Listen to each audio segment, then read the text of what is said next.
Singularity. So we're here today with Karl Schroeder in his house, in his living room actually. And the reason for us visiting him is because Karl is one of the local and well-known Toronto science fiction writers.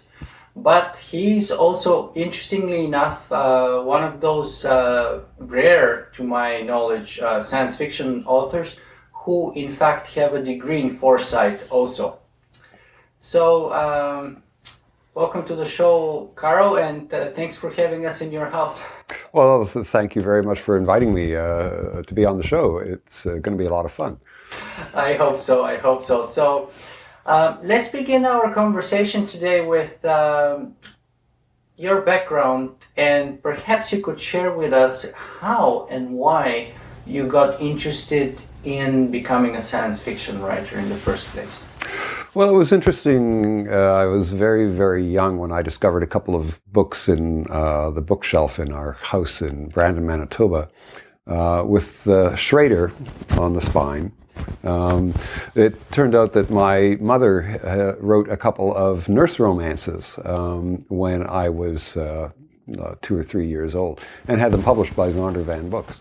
So it was pretty clear to me that since everybody's mom wrote novels, it was an option for me as well. As to science fiction, my mom was the big reader in the family, and we had a shelf of about 6 feet of Georgette Hare novels, and under that about 6 feet of Agatha Christie novels, and under that about 6 feet of Andre Norton, who was a 1950s to 70s sort of space opera author. Very much young adult or sort of kids-oriented books. And I guess I was too short to reach the Agatha Christie or the Georgette Hare shelves. I read the Andre Norton and I got hooked at that point. Years later, many, many years later, I discovered that I was not the first science fiction writer to come out of the southern Manitoba Mennonite community. As a matter of fact, my mother told me at one point that she knew this family called the Vogt, V-O-G-T, and who lived in the same small town when she was growing up. And one of their sons left, moved down to California, changed his name to A.E. Van Vogt, and became one of the classic Golden Age science fiction writers. But I didn't find this out until I was about 35, and well on my way to being published and established. So let me stop you right there for 1 second and ask you this. You have a very interesting background, culturally speaking, coming from a Mennonite community. Did this color or sort of have any impact on your writing career as a science fiction writer, and in what way, if it did so? I think that being a Mennonite had a profound effect on me, but not in the ways that you might initially think. I mean, there's a key moral stance to the Mennonites, of course, that they are pacifists, and our community was driven out of Ukraine and southern Russia during the war between the Reds and the Whites, and some had fled earlier. So there was a lot of talk about Nestor Makhno and the anarchists and the pogroms that affected us. But the main thing that was really an influence on me was the fact that the Mennonites have always treated themselves as a people apart. There are communities that are like that, and religious communities, sometimes like the Hutterites or the Old Mennonites, who literally physically segregate themselves away from the rest of the world. The General Conference Mennonites that I come from were happy to live in towns and have the same sorts of jobs as everybody else, but they treated themselves and thought of themselves as distinct and different. And somehow I grew up with this instinctive habit of stepping away and stepping back from whatever community or whatever circumstance I was in, and looking at it as if I were an outsider. Though I'm not. I'm, completely involved and completely part of, the world that I'm in. But there's a habit of mind that seems to have been developed. Dexter there wants to be interviewed too. Yes, he very much needs a film career, I think. But it's the tendency to always step back and be slightly aloof, and I think that comes from the Mennonite background. What it's done is it allowed me to always look at things as if they could be other than they are. Mm-hmm. Well, let me push you a little bit more on the pacifist end of things then. So you come up from a community which is well known for its pacifist ethics, and yet you somehow end up doing a degree in foresight, and you end up writing a book for the Canadian military pertaining counterinsurgency effort in the future. Or sure. Peacekeeping counterinsurgency sort of conflict in Africa, if I'm not mistaken. Right. So is there any contradiction there, or? I don't think so, no. How does a pacifist become an expert on counterinsurgency? Well, because you read a lot of books where things blow up. I mean, my background is Mennonite, but of course that's just my background. I have my own sort of moral interpretations of things, and my own development has happened. I'm not a Mennonite anymore. I'm not, I would think, a pacifist anymore, although I'm acutely aware of the virtues of it, and it's my first inclination. I have a lot to say about the Hunger Games, for instance, on the subject of nonviolent resistance and the lack of the same as an option in that story. Coming from a Mennonite background, the Hunger Games seems to be a distorted moral message. But I have to say, I just happened to watch the movie yesterday, and I haven't read the book. But I personally it was like abysmal. In my opinion, it was absolutely, I cannot find probably enough bad things to say about it, so I'll just stop myself. Well, it's quite apart from the merits of the story as such. There are deeper purposes to storytelling. And in the case of Crisis in Zephyr, which was the piece that I wrote for the Canadian Army, it was the first of a couple of pieces that I've actually written. The scenario that was being spoken of was of Canadian peacekeepers trying to stabilize a urban city-state in advance of elections. There's a pretty strong moral case to be made for the police action that's described in that. And I did view that through the lens of the background that I had. But I was also working as a futurist and as a commercial writer at that point. I had a client who had particular things that they wanted to say. And as a matter of professionalism, it was not my job to get in the way of that, but to facilitate their messages as best I could. And apparently I did a pretty good job, because that story was excerpted in Harper's Magazine, and I'm told that Crisis in Zephyr is really popular with the U.S. Marines.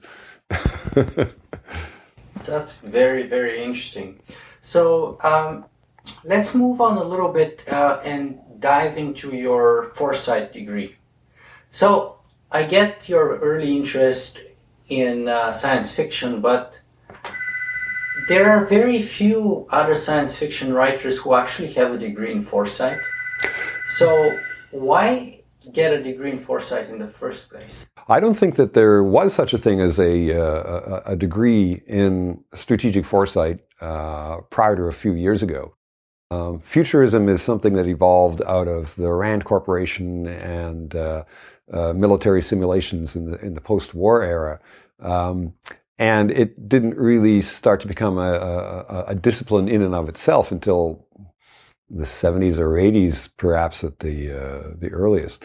There are now a few universities around the world that grant degrees.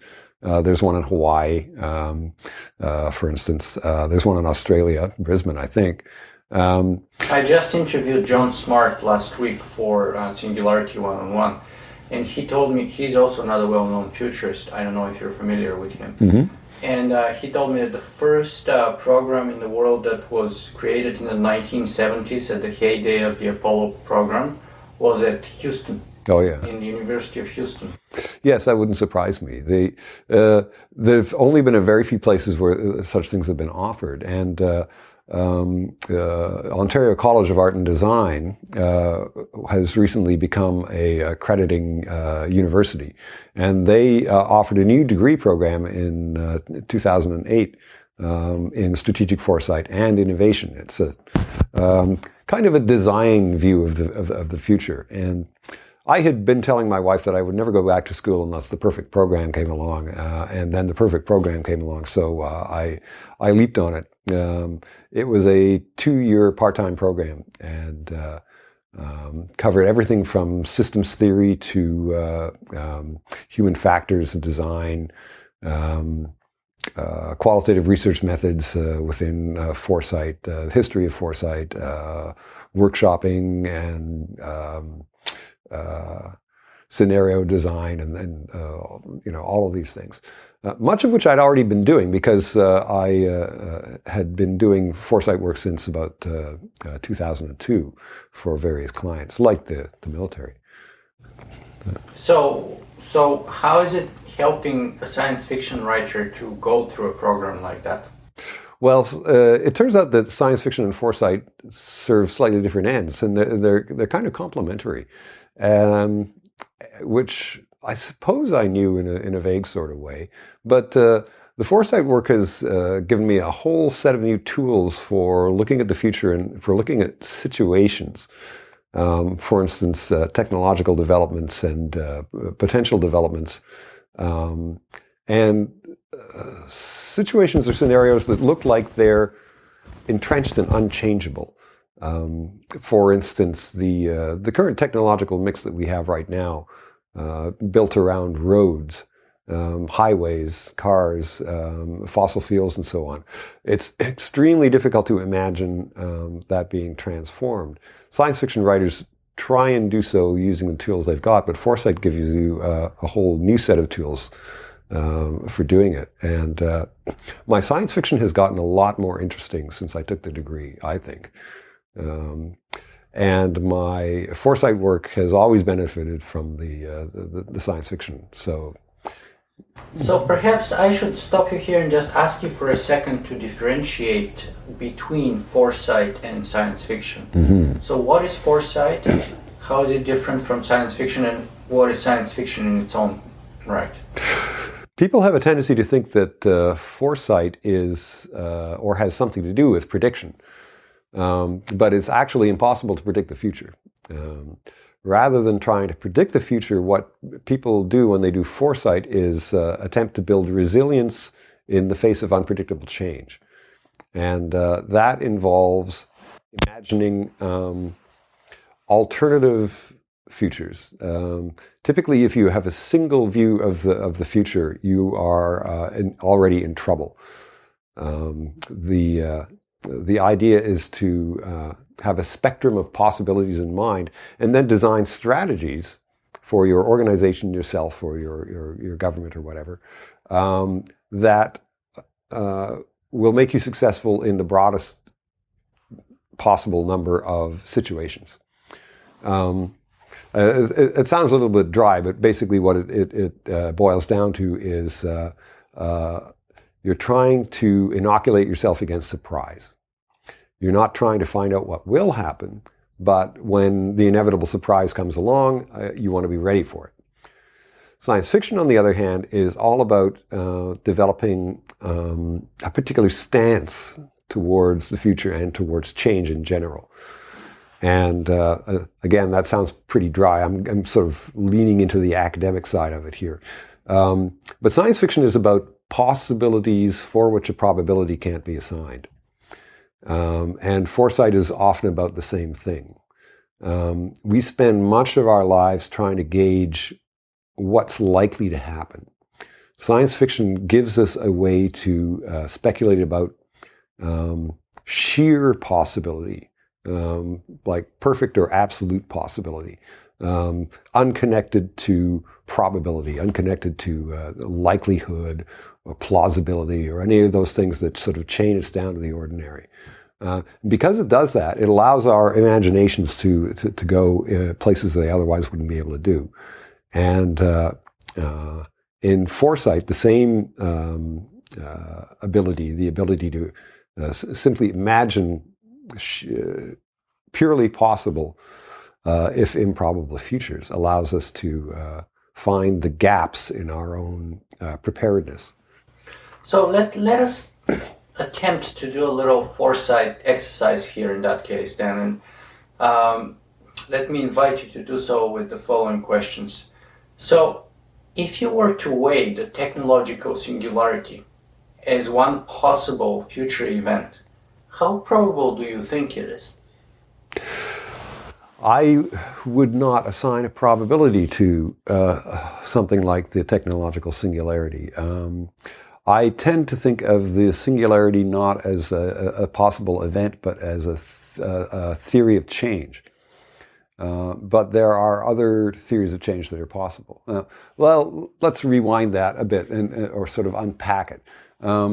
When you're dealing with the future, you're always in danger of a particular problem, and that is that if all you have is a hammer, everything looks like a nail.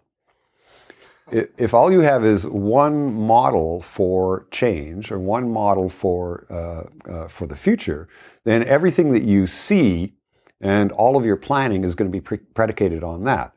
That's building a conceptual Maginot Line, in the sense that it's not resilient, it's brittle. You only have one view of the future, you will inevitably be surprised. And although the idea of the technological singularity is one that embraces the concept of surprise, it really should be part of a spectrum of different analyses. So I would use the technological singularity as a filter or as a lens to look at the future, but then I put it down and I pick up another one and view that same future through that lens and see how that differs, and put it down and pick up another one and start triangulating on these different views to find out what are the common elements, what are the contrasts, because each view that you take of the future, each paradigm that you look at the future through, is going to provide you more clues about what's actually going to happen. And they'll highlight each other's weaknesses. So the technological singularity is one filter or lens for me, and I have invented other ones as well that I use. So what could be other potential such lenses or potential futures that could compete or outright replace the technological singularity? I can give you a couple of examples. There's one idea I mentioned in at least one of my novels, which is the technological maximum. The analogy here, or the metaphor, comes from the idea that biologically we've been at what you might call the biological maximum for about 300 million years now. Once the basic toolkit of body types and of energy flow and genetic exchange were developed around the Cambrian explosion, everything after that became just permutations. It became variations on a theme. So everything from the beginning of the dinosaurs up till now exhibits biology at its maximum developed potential prior to the development of tool-making intelligence. But maybe tool-making intelligence will hit the same kind of maximum. I'll give you an example of how that would work. Let's say you could design an artificial intelligence that had a fully developed or finalized physics, assuming that such a thing could exist, chemistry and so on, a real solid knowledge, in other words, of physical reality, and a massive internal space for doing simulations. You could, using natural selection, evolve designs for devices, for machines, for living spaces, vehicles, whatever you want. Once you reach the point where you can do that, you're at the technological maximum. Because no amount of extra intelligence thrown at a system like that is actually going to make it any better. No godlike intelligence will actually be better than natural selection, as far as we know, for constructing innovative solutions. That, by the way, is a concept that comes from something called universal selection theory. In universal selection theory, design is always done by natural selection, even what we think of as intelligent or conscious design. When you examine it deeply enough, it turns out to use rules of selection. Basically, the idea is there is no algorithm superior to natural selection for problem solving, for generalized problem solving. But what about the idea that evolution is way too slow and it basically works, or natural selection works in the principle of throwing everything at the wall and looking at what's going to stick, which is a great waste of resources and time. It takes, as you pointed out, millions of years to evolve and to get there. So I would imagine if we are to embrace that theory, then the bottom line would be, all of our inventions like flight or even interplanetary spaceships, etc., they came not through evolution but through development, through design, through our own intelligence. If you begin to look at the design processes that led to them, however, you find that they almost always function in a purely selectionist manner. Things are tried, don't work, something else is tried. You need to find a counterexample in order to further your argument. You need to find a case where iterative design did not occur in order to argue what you're arguing. I see. And I'm not sure that can be done. I agree with that. I'm not sure it could be done. Right. The rate of change is not as important as the efficiency and stability of what comes out at the end of change. For instance, one of the things that I've said in one of my books is that tool-making intelligence is extremely useful for a species which is moving from one environment to another. In other words, moving from one ecological niche, essentially, to another. Human beings, at the moment, are engaged in a approximately 50,000-year-long campaign of moving into new environments. So technology is extremely useful for that.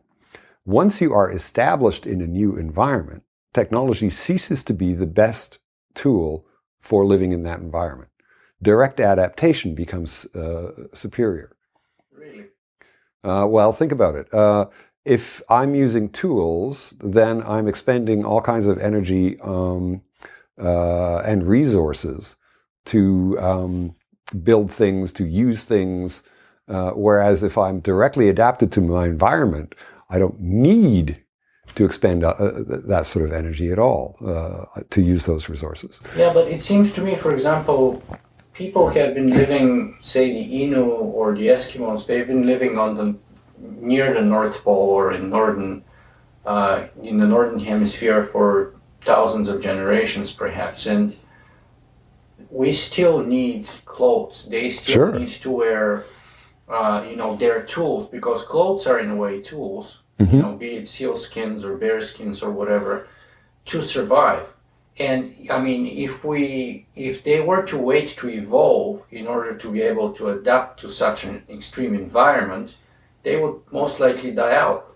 And it is the tools, that is to say the clothes, which allowed them to get there in the first place and continue to survive. And the better those tools and those clothes get, the more adapted to that local environment they are. Isn't that the case? Yes, no, you're absolutely right. What's adapted, however, is the total system, the human plus technology plus environment. You're never looking only at the human. You're always looking at the human and the system that they're part of. But also, you're only looking at the blink of an eye in evolutionary time for us. So, technology is extremely useful for vaulting from one ecological situation into another. But that may be its only advantage. We don't know yet.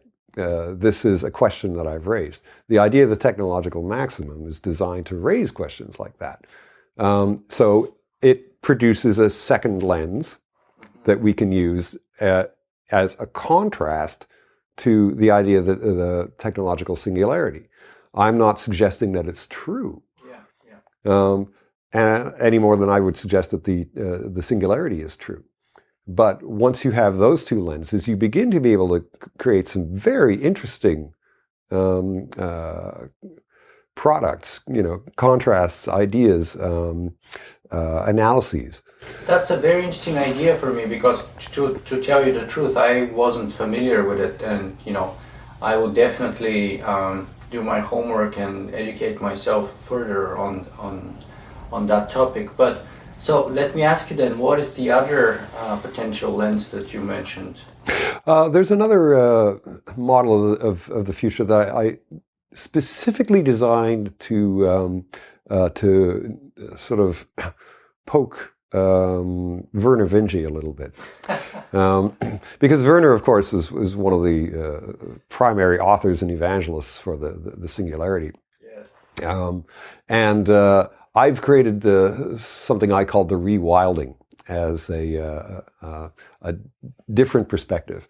There's a famous saying. It's known as Clarke's Law. Clarke's after Arthur C. Clarke, the science fiction writer.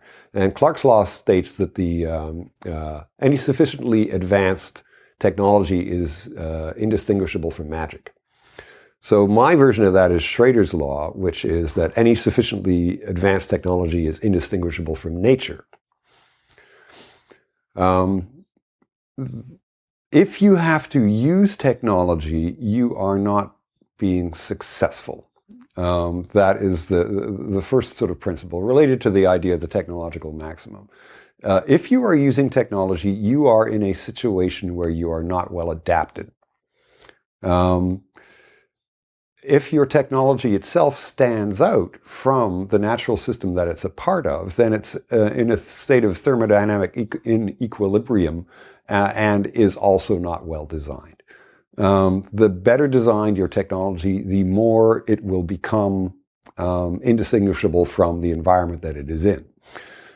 Because in a way, nature is the most advanced technology, given its long evolution. Yes. And trial and error. If you decide not to make a distinction between natural and artificial systems, then things like trees just become instances of really good design. And we're not talking necessarily about, living starships or anything like that. What we're talking about here is efficiency. And I use this idea for questions like the Fermi paradox. Why have we not seen any alien civilizations? Well, perhaps it's because we're looking for waste. We're looking for radiation, for signs of a civilization that is as inefficient as ours. But perhaps the more efficient they become, the more indistinguishable they become from the environment that they're in. So if that's the case, then the great silence, as they call it, of the heavens may actually be covering or disguising thousands or millions of advanced civilizations. Wow, that's an absolutely fascinating thought, and again, something else that I just learned. So thank you for that, Karl. It's absolutely fascinating. We all need to keep learning, especially me, as it seems. So those are two really fascinating and interesting alternative lenses to the technological singularity. So I have to share that just last night I started reading one of your books, perhaps even your first book. I think it's called Son of Sons. And I'm about a quarter of the way so far. Okay. So let me ask you then, which one of those lenses did you use to write that book? Well, Son of Sons, you have to back up one novel actually for me to answer that. I wrote Lady of Mazes in 2004, I believe it was. And it was the most difficult book I'd ever written. Lady of Mazes is about the technology of culture and the culture of technology. The basic idea of that novel is that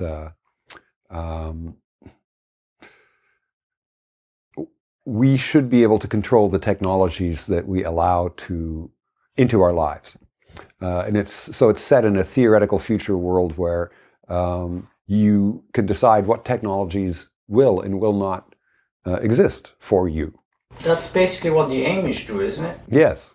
This is taking it to an ultimate extreme. What I have is something called the manifolds. And a manifold is a set of, or a system of technologies that are allowable for you. Within your manifold, there are other people who share it, and you may tune out people from other manifolds and simply not be aware that they're even there. So I developed that. I, among other things, developed an alternative to the concept of the ring world as a vast living space for humanity that was actually technologically possible. I created 3 entirely new systems of government and a very complicated and intricate plot line with transhumanist elements and post-human creatures and all this sort of thing. And it was extremely tiring. So when I was... Sounds very interesting though, so I'm going to ask you to repeat that title because I think I'm going to be checking it out. Yes, it's Lady of Mazes. It is actually related to my first novel, Ventus. But after that, I just wanted to kick back and relax with a story where things blew up. And for a while I'd had a vision in my mind of a weightless world of air. And of a kid riding around on a wingless jet engine with a saddle and handlebars on it. And I wanted to figure out how to make that work. So I invented the world of Virga, which is a possible future construct in deep space where you get a free fall shirt sleeve environment. And I wanted to have pirates, and I wanted to have sword fights, and I wanted to have fun. So that was more than any sort of theoretical consideration what caused that book to come into existence. The fact that I had spent the previous book, designing, intricately thinking through all the logic and the theories of change, meant that with Son of Suns, I just wanted to blow stuff up. But at the same time, I have to say, since I've already gone through a quarter of the book, that it's very interesting. So would you mind giving us just a couple of sentences of describing the sort of a setup that the plot is unfolding, because that's very interesting. Well, you can't describe the plot of Son of Suns without describing the world, and exactly. The world is actually very simple. I asked myself a question one day: how big a balloon can you make? And if you're on the Earth, there's probably a simple answer to that. If you're in space, the answer is not so simple. And the answer is actually constrained by a physical law known as the Jeans radius, which is how large a sphere of gas you can have before that sphere collapses under its own gravity. So Virga is about a Pluto's worth of air, heated up, expanded, inside a shell of carbon nanotube fiber, which is only like a meter or two thick and very, very light, floating in deep space. Virga is about 5,000 miles in diameter. It is a balloon. It contains within it drifting pieces of rock, ring-shaped cities that people build, nuclear fusion suns that light a few hundred miles in every direction, all kinds of civilizations, and all kinds of interesting characters. And I have run that idea past a number of people, including Vernon Vinci, who was gracious enough to run some of the math for me, and now know that it's a completely possible physical construct. Aren't they called the Buckminster-Fuller spheres? Those? Well, it's also been referred to as a mini Dyson sphere, because Dyson, the physicist Freeman Dyson, came up with the idea of building a shell around the sun to trap 100% of the sun's energy. That's not what I'm trying to do. What I'm trying to do is maximize living space, and it's actually pretty easy to do. But what you get out of it is a world where you can have people with artificial or mechanical wings strapped to their backs that allow them to fly around, and you can have wood and rope wheels that you spin as towns, where gravity is a municipal utility, and suns are artificial. You know, it's a lot of fun, and I ended up writing 5 books in that series because I just couldn't stay away from it. It's a trilogy with 5 books. Yeah, that's another interesting detail. That was kind of accidental, but okay. So that's very interesting. I have to say that I'm enjoying the book so far. Good. Very much, and it's indeed very relaxing and captivating. But I would also check out The Lady of Maces. Yeah. But going back to the idea of the technological singularity, so now let's say that it might not be the most probable future in your estimate, but it's definitely one of the possible ones. Mm-hmm. Would you agree on that? Yes, but you would need to lay out for me all the drivers. One of the things that one talks about in foresight is trends and drivers. Drivers are the things that cause change. So how about, the usual replies that Ray Kurzweil gives to those is Moore's law, or what he calls the law of accelerating returns, mm-hmm. As an exponential trend, which, according to Ray, permeates not only the time period since we had Moore's law, but at least since the 1890s population census in the United States, and onwards from there. Mm-hmm. And I mean, there are some arguments that people have made about evolution in general, that evolution is an ever accelerating process. Mm-hmm. It took, say, roughly 2 billion years before the first single-celled organisms came to exist in the sort of primordial oceans of the planet. I mean, let's go even further back. It took like probably 13, 14 billion years ago we had the Big Bang, and we had the birth of the universe, as far as we know. So it took something like 6 or 7 or 10 billion years for our planet to form, about 4 billion years ago, roughly. Then it took an extra 2 billion years for the first single-celled organisms to come to exist. Then it took hundreds of millions of years, to evolve simple organisms, simple multicellular organisms. Then we had the reign of the dinosaurs for hundreds of millions of years. Homo sapiens has been around, hominids have been around for a few million years, and Homo sapiens probably for 100 or a couple 100,000 years at the most. Mm-hmm. So the idea is that even evolution is exhibiting this sort of accelerating change. Well, if you, I don't want to put it crudely, but if you cherry pick your evidence, then you can find, clear acceleration of change. But I would ask you, why is it that my experience of air travel has not changed at all in the last 30 years? Yeah. Some of the comments that I quite often get on singularityweblog.com are people pointing out that space travel hasn't made any progress since we've been to the moon. Actually, you can argue, according to some people, that we've went backwards. We've lost some of the knowledge that we've had then, and the same applies to air flight. The peak, arguably, of air flight was the Concorde, which is a 1960s technology, and it's been out of commission for a few years now. Yeah. Well, let me say though that I think that while these are easy arguments to make, I think they're not actually very good arguments against the singularity.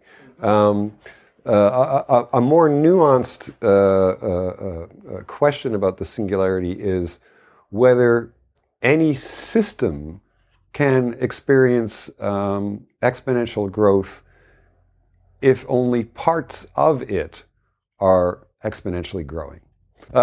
In systems theory, you have an idea known as the limiting factor. And that is the part of the system that basically governs the speed of change everywhere else, because everything depends on it, and it may be inflexible in its rate of change. A limiting factor for human beings, for instance, is our life cycle. So the fact that we live 60 to 90 years, but it takes us 20 years to mature and things like these. You can introduce rapid change into a system with a limiting factor like that. So Moore's law, technological change, new manufacturing systems, and so on and so forth. But if all of the parts of the system cannot keep up with that rate of change, then the system will go down to the rate of change that it can sustain. It doesn't matter if there are parts of the system that are capable of lifting off in some idealized world on their own. The question is, can the system as a whole undertake that kind of change? And when there are any limiting factors, the answer is no.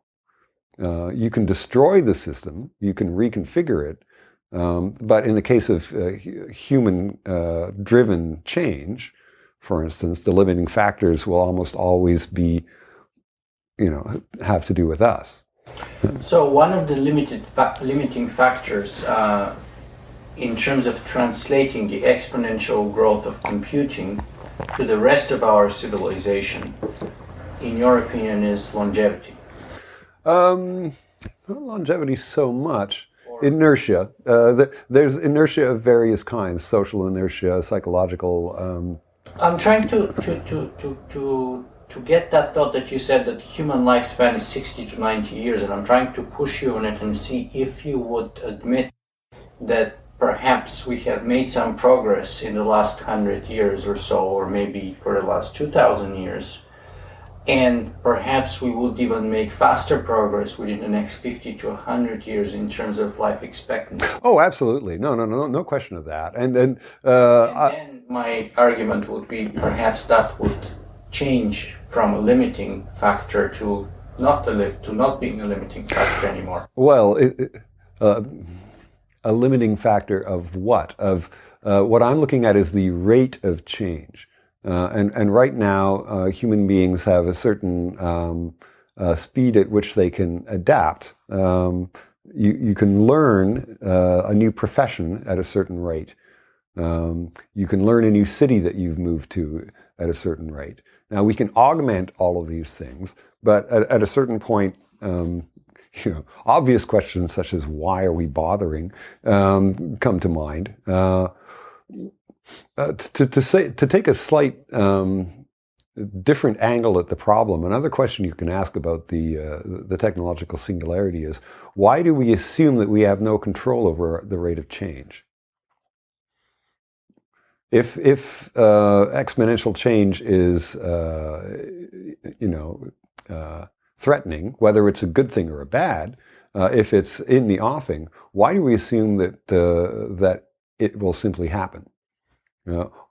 Why not have a rate of change that is actually the rate that we like or that we want? If you are saying that we are entering an ever accelerating exponential period of change, are you saying that humanity has no control over its own destiny? And why should that necessarily be the case?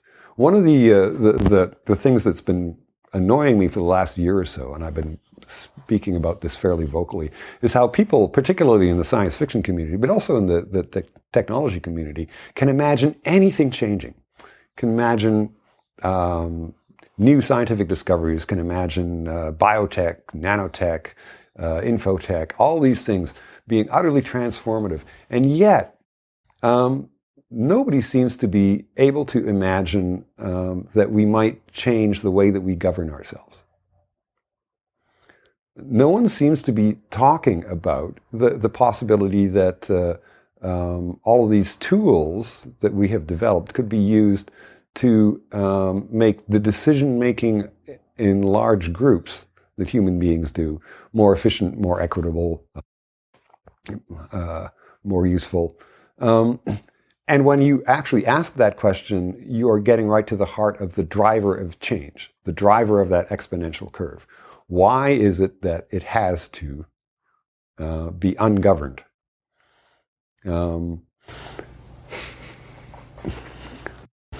It's a simple question. So does that have to do something with the current socio-political system that we live in? I don't know. What are Is it capitalism that impacts on the idea that it has to be ungoverned, so sort of laissez-faire?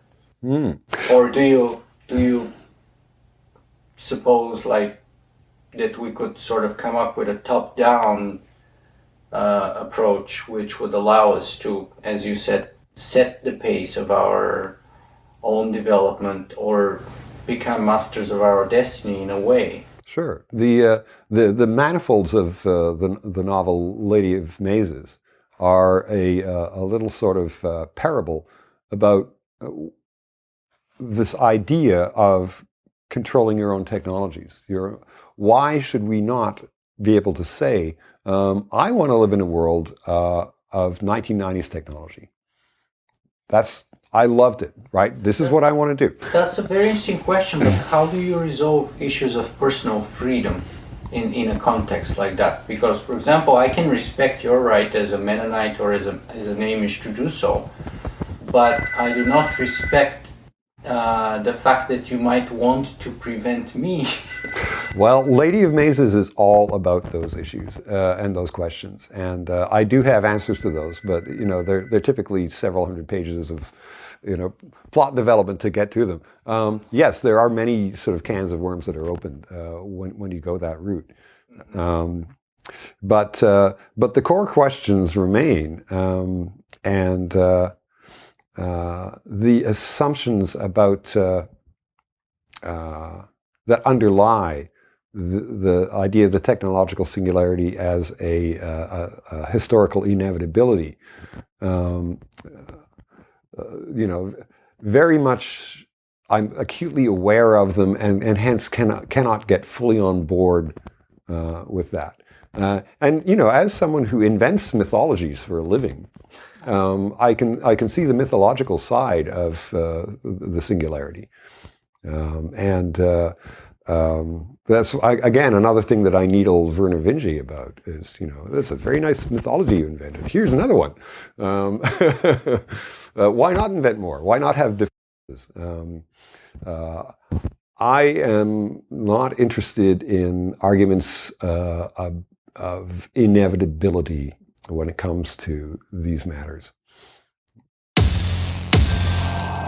So you're very cautious about saying that the technological singularity is one of the probable future scenarios that we might have. But let's imagine for a moment that it does happen, that we do have either a soft takeoff or a hard takeoff of artificial intelligence. Ray Kurzweil is often criticized for the optimism that he perceives the singularity with. So, in your opinion, assuming that a technological singularity is unfolding or will be unfolding, what are the chances of humanity to survive? This question is related to questions of transhumanism and posthumanism, obviously. And I have a couple of little analogies that I sort of use for that. Instead of transhumanism, let's imagine translionism. A translionist world is a world in which we have optimized lions. We have made them better killing machines. We have made them as smart as ourselves. We have made them, given them titanium claws. We have made them incredibly strong. We have made them capable of eating anything. We've made them more aggressive. We have a transcendent lion now. What good does that do? What's its function? What has it done? They will almost inevitably wipe out everything else and then starve to death. Okay, so they're so smart. Why would they set the situation in which they would starve to death? Intelligence only serves the body. The body is the driver. Intelligence is the passenger. A lot of people don't believe that, but the idea that that's not the case comes from a very old Aristotelian Platonic tradition, which is basically overthrown at this point. But let's take another example, transdogism. And in this case, let's ask my little crossbreed Jack Russell Terrier and Schnauzer, what would be the ultimate transcendent or trans dog, right?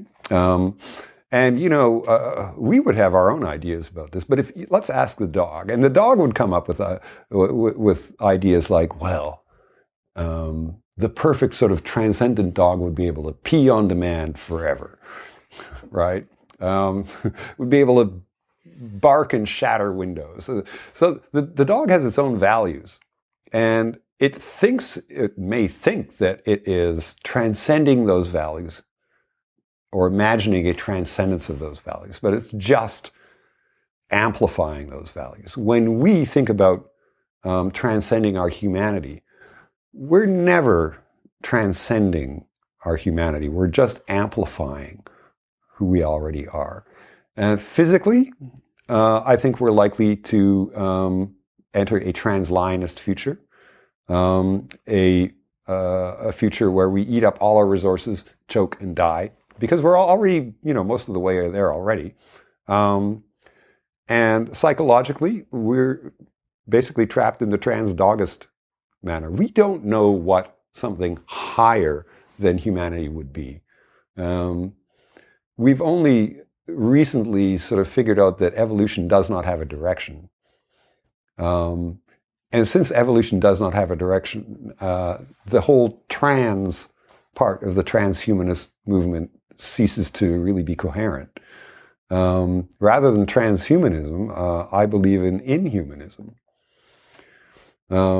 What we may do is transform ourselves into something that is not human, but there is no philosophical, moral, or um, logical way to state that that new entity is better than what we are now. And therefore, we don't know if it is desirable or not desirable. Yeah, it might be desirable for us. Certainly desirable for the lion to have better claws, or for the dog to be able to pee for hours at a time. Everywhere. Sure.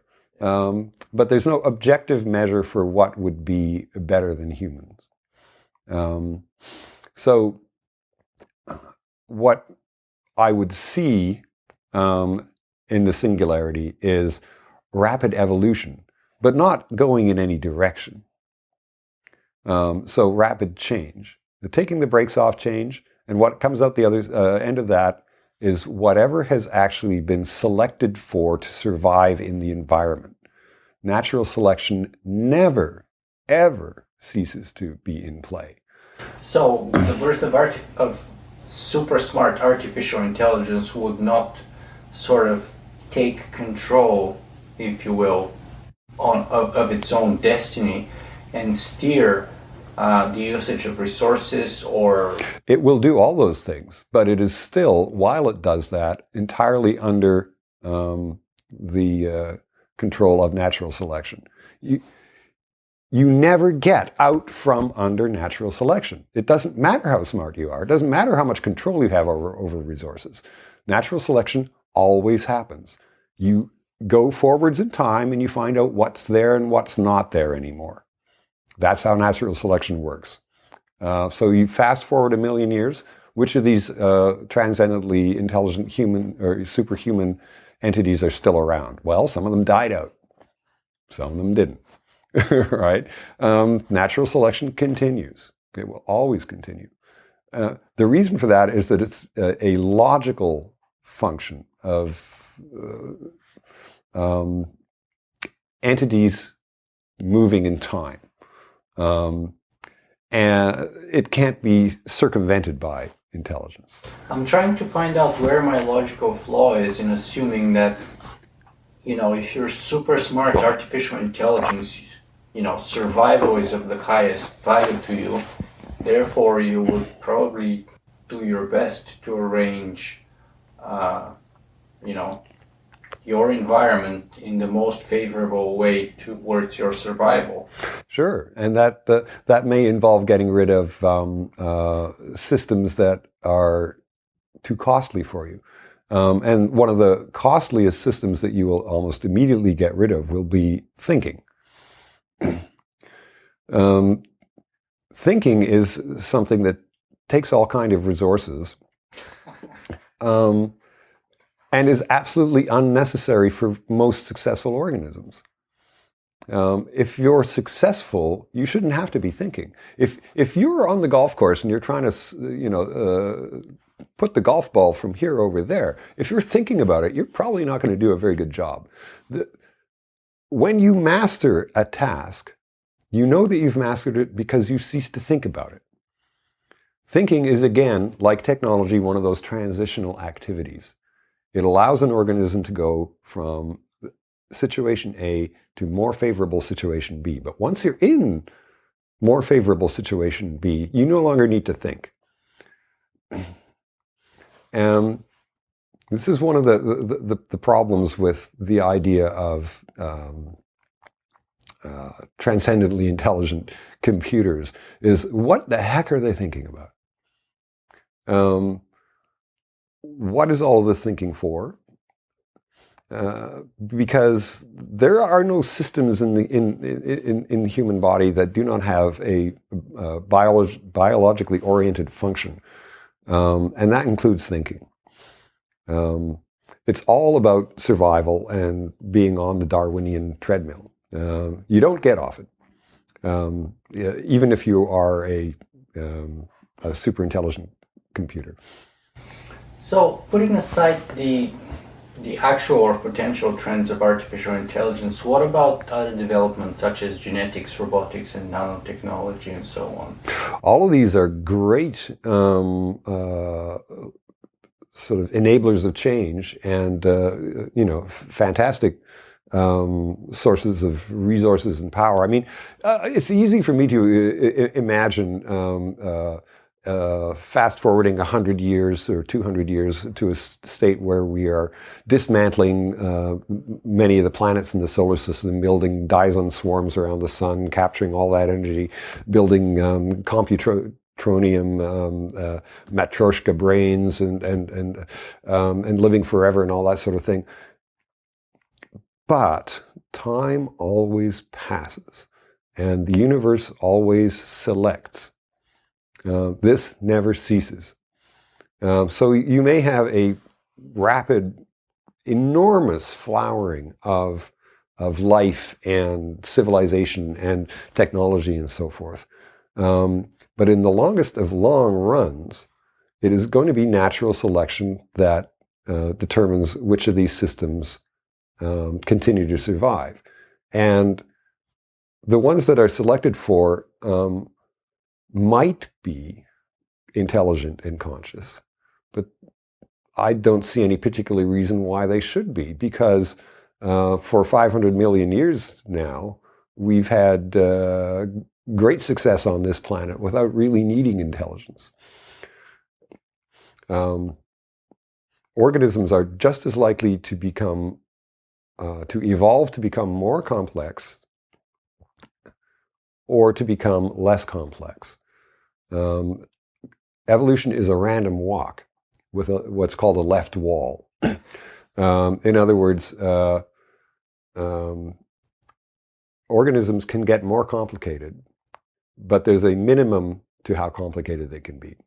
And when you do a random walk with the left wall, things fall off when they get too simple and die. So the trend becomes that they get more and more complicated. That's why evolution appears to have a direction. But it's just a random walk. And that random walk continues for any organism or system, including the ones that we're going to create. Karl, those are some absolutely fascinating and intellectually and philosophically very stimulating ideas. And I have to admit, I learned a lot from talking to you today, so I really appreciate your time. Unfortunately, we'll have to bring our interview to an end, so because time is advancing. So let me ask you the usual two questions that I close my interviews with. So first of all, second last question is, where can people go and find more about you and your work?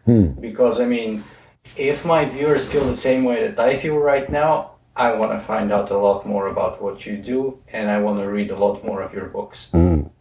Well, you can start on my website, which is kschroeder.com, or you can go to Amazon or any of the other ebook sellers and find copies of my books. I'm also to be found in major bookstores if you still read the Dead Tree editions. So I can be found.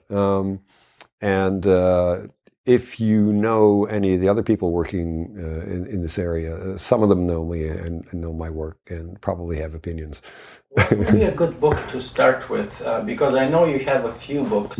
So which one would be a good probably introduction to Karl Schroeder's work? Well, I write two kinds of books. The first kind of book is philosophically driven, complex, and part of an ongoing conversation that I'm having with people like Charles Stross and Werner Vinge and so on, and Peter Watts. And those are books like Ventus and Lady of Mazes. And for that kind of thing, I would start with Lady of Mazes. The other kind of books are where things blow up. And those are books like Son of Suns.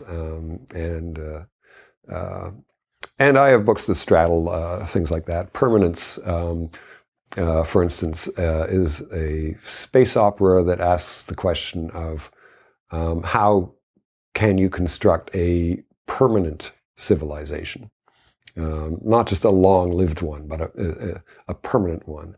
And astrophysicist Milan Cirkovic wrote a couple of papers about my solution to the Fermi paradox that I developed in that novel. But Lady of Mazes definitely is the novel that pertains most to the things that we've been talking about today. Fantastic. Let me just remind our viewers and listeners that if you guys enjoy this interview in particular, or Singularity one-on-one in general, I would really appreciate if you would support the show, and you can do that in one of two ways. Number one is perhaps you could take a minute and simply go to iTunes and write a very brief review for the show, which would spread the word and allow other people to enjoy those fantastic interviews. And the other way is, of course, to simply go to our donations page and send any funds that you deem appropriate, with, of course, the understanding that all of those would simply go towards bringing more and better interviews like this one. Now, going back to Karl, the very last question that I always ask of my interviews, Karl, is, of my interviewees, that is if you have a single message, the most important thing that you would like our viewers and listeners to take away from you today, what would you like that to be? Well, I would say that you have to keep moving forward. To me, the technological singularity was a really interesting idea in 1985. Transhumanism was a really interesting idea in the 80s. There have been a lot of things that have changed in our understanding of the world, our understanding of cognition. You can start breaking these things down if you simply start using extended cognition and distributed cognition as your lens for talking about what intelligence and consciousness are to begin with. And when you start doing that, you start veering off in all kinds of new, different directions. If I'm inventing alternatives to the technological singularity, it's to keep moving forward. It's to keep our thought moving and keep us from sort of growing moss and rust on on ourselves and our ability to adapt and change. The singularity is not the most interesting current idea. It's old at this point. You got to keep up. You've got to look at what's going on now. Jane Bennett had an idea in her book Vibrant Matter. It's an old English word called a deodand. And I used that in a recent story. It's an entity which is neither a human being nor a physical object, but has characteristics of both. Things that hover in between agency and inanimate existence. That's the sort of thing that's interesting me right now. The questions of artificial intelligence, of intelligence and consciousness themselves are receding now.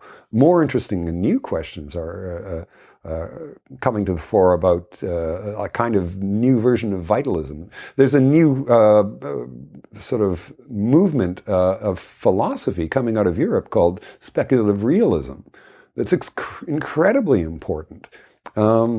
And it has to do with the physical world and our understanding of science and how it operates and what true things can actually be said. So all of this is happening right now. You've got to keep moving. You've got to keep rolling forward. So sure, take the singularity, use it. It's a lens. Develop other lenses. Use other lenses. Keep looking forward. Keep looking for new ideas, for blind spots, and the world will continue to be a very interesting place. Karl Schroeder, thank you very much for being with us today. Thank you.